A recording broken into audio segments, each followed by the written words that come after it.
bells jingle all the way. Oh, what fun it is to ride in a one-horse open sleigh. Jingle bells. We enjoy gifting friends and family with something homemade for Christmas, and over the years those gifts have come from the wood shop, the sewing room, and the kitchen. Homemade gifts are less common these days, I think mostly because of the labor and the time and the tools required.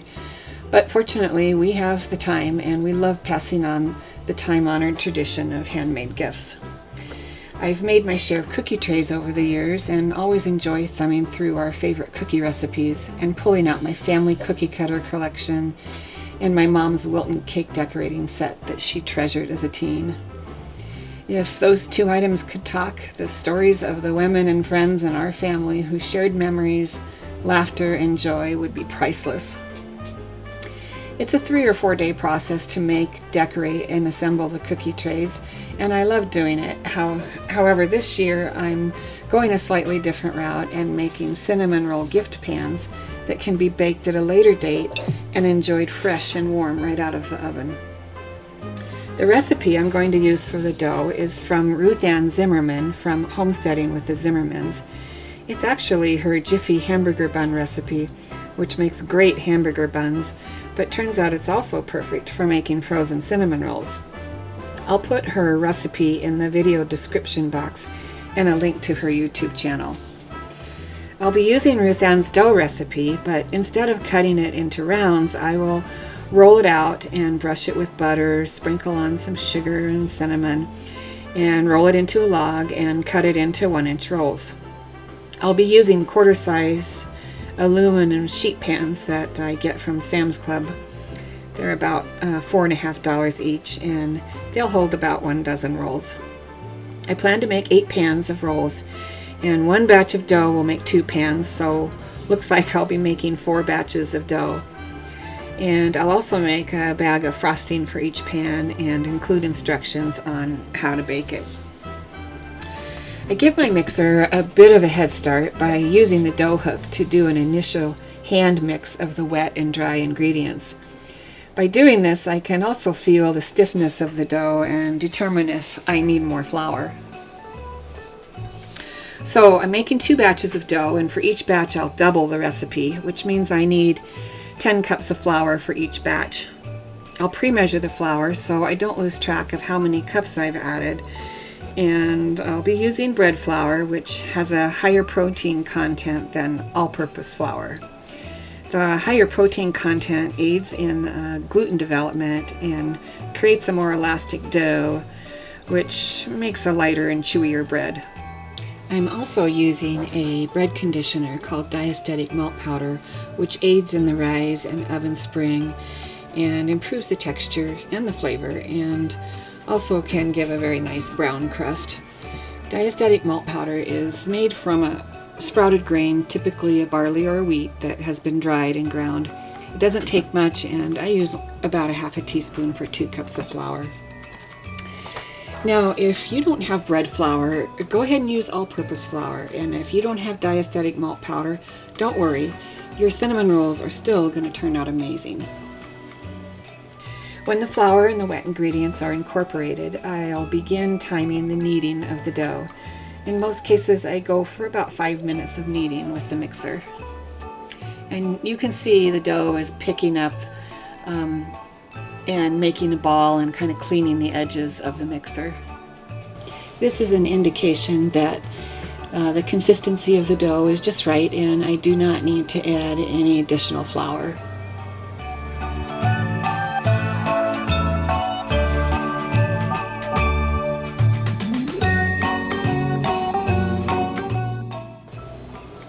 So after the 5 minutes of kneading with the mixer, I will cover the dough with a damp cloth and give it a 10-minute rest period. And I will get the pans, the quarter sheet pans, prepped and ready.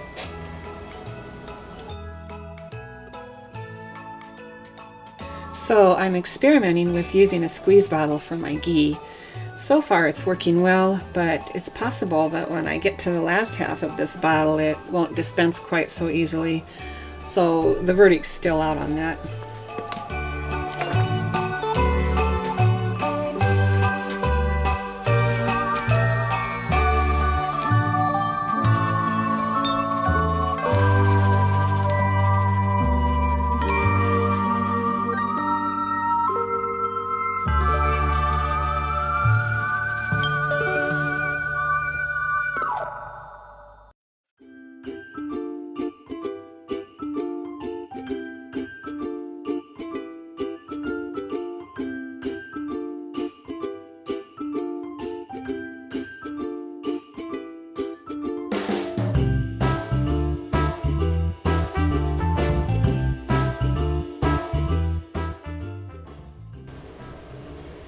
So here I am just going to knead the dough gently and kind of get it in a rough oblong shape so that I can divide it into half, and then I'll begin to roll it into a rectangle. And I'll aim for a rectangle about 28 to 30 inches in length to ensure that I can get 24 rolls out of each half. And here's where you could, modify the size. If you want it not quite so thin, you don't have to roll it out as thin, and maybe you'll be making a larger pan of rolls and you will roll it out in one large chunk. It just kind of depends on what your end result you're looking for in the end.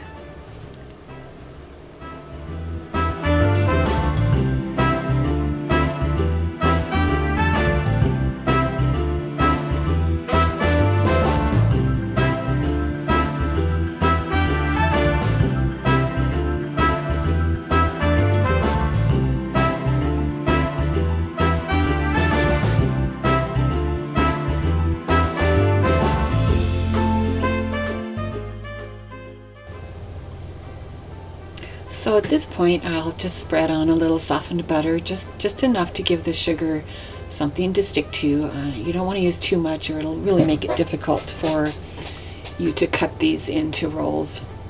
So I use about a 1/4 cup softened butter, and then 3/4 to a cup of brown sugar. I'll spread that thin. If it feels like I have too much, I'll just take a little bit off and use it on the next pan that I roll out. And the next ingredient I use is kind of my trade secret. I use an organic maple sugar, which is basically just a dried maple syrup, and it doesn't take much. I only use like maybe 2 or 3 tablespoons, and I just put a light dusting over the brown sugar, and you don't necessarily taste the maple, but it does add a flavor layer that's really yummy. So I guess my little secret is out of the bag. There it goes. I'm just sprinkling on just a little bit. It doesn't take much. I ordered this maple sugar from Amazon, and it really does add a nice flavor. And then of course a little bit of cinnamon. Now I'll start rolling these, and I like to roll these as snug as I can because it makes it easier to cut the log into the rolls, and when you're only cutting them about 1 inch thick, it can be a little tricky, so you need all the help you can get. The butter and the sugar layer kind of lets those layers shift as you're cutting, so roll it as snug as you can, and that'll make it a little bit easier for you. Now as I'm rolling this log up, I can feel that one end is not quite as big as the other end, so I will take from the larger end and add it to the smaller end, and that'll give me a more consistent size from end to end on my log that I'm rolling up here.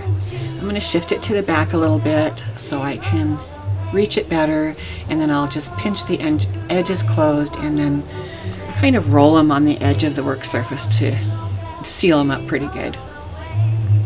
Oh, what fun it is to ride in a one-horse open sleigh.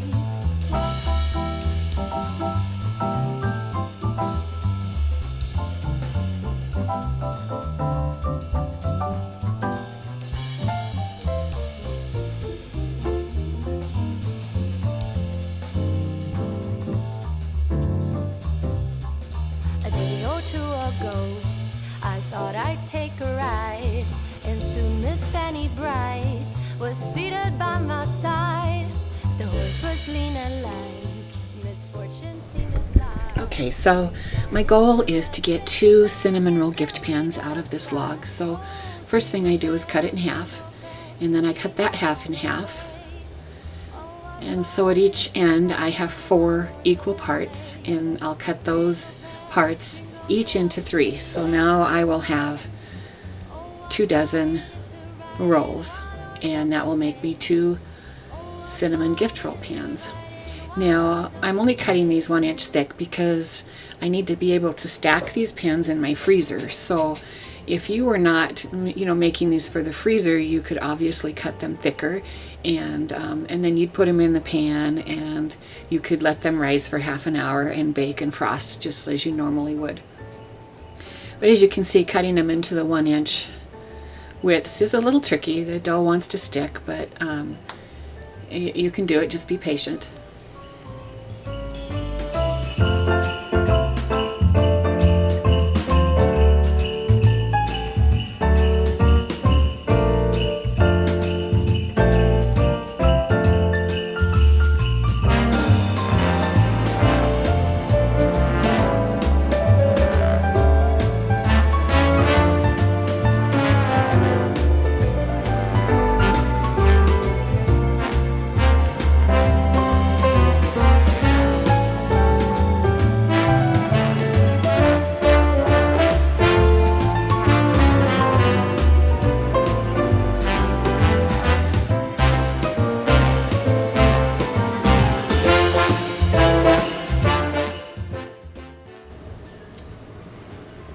Okay, after I get the press and seal on, I will get these 2 pans in the freezer and then roll out the other half of the dough and get those in the freezer, and then I will go on, move on to batch number 2, which is of course a repeat of what we just did.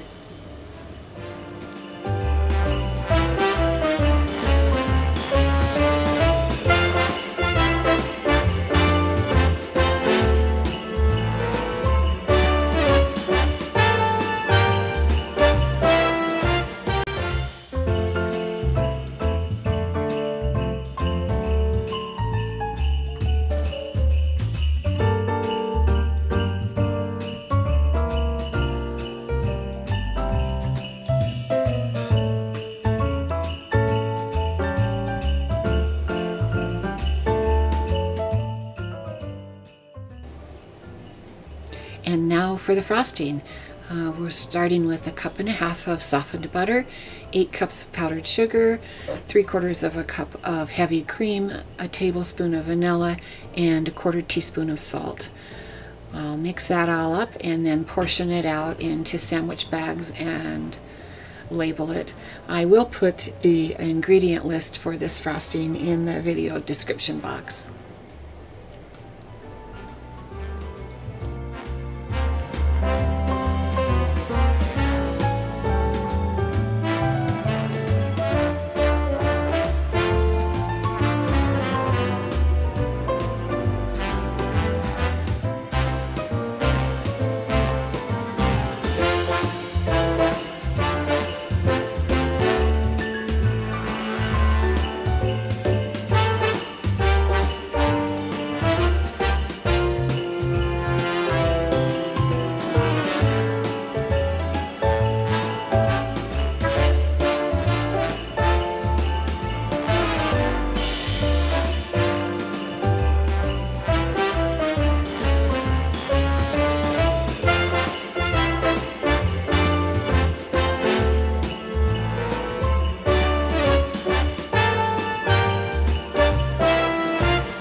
packaging, the frosting pack, will sit on top of the press and seal, and then of course I put the foil on and a label that gives baking instruction for the cinnamon rolls. And then I will pop all of these back in the freezer. If you found this video inspiring, please consider giving it a thumbs up and also consider subscribing to my channel. I hope you all have a wonderful holiday and Merry Christmas to everyone.